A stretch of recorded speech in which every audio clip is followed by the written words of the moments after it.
اعوذ باللہ من الشیطان الرجیم بسم اللہ الرحمن الرحیم انا اعطیناک الکوثر فصلی لربک وانحر ان شانئک ھو الابتر۔ یہ قرآن مجید کی وہ سورہ مبارکہ ہے جو چھوٹی ہے کیونکہ اس کی 3 آیات ہیں۔ یہ عرب کے اندر ایک دستور ہوتا تھا کہ جو شعراء کلام جس کا کلام بہت بڑا مبالغے کا ہوتا تھا یا جو جیت جاتا تھا اس کو خانہ کعبہ میں لٹکا دیتے تھے، اور امرؤ القیس کا کلام اس زمانے میں سب سے بڑا کلام شمار کیا جاتا تھا، اور اس کے کلام کے قطعات جو تھے وہ کعبے میں لٹکے ہوئے ہوتے تھے۔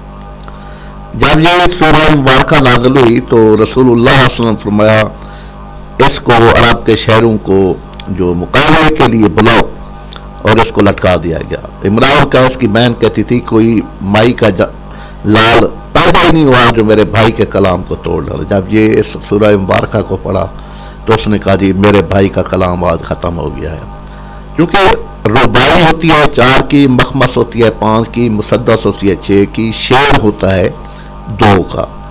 یہ 3 آیات ہیں، یہ عرب کی صنف میں بھی نہیں تھی یہ بات 3 آیات کا کوئی شعر بنایا تھا، تو اس وجہ سے پھر انہوں نے کہا ھذا کلام ربی لیسا کلام البشر، یہ تو اللہ کا کلام ہے، کسی انسان کا کلام نہیں۔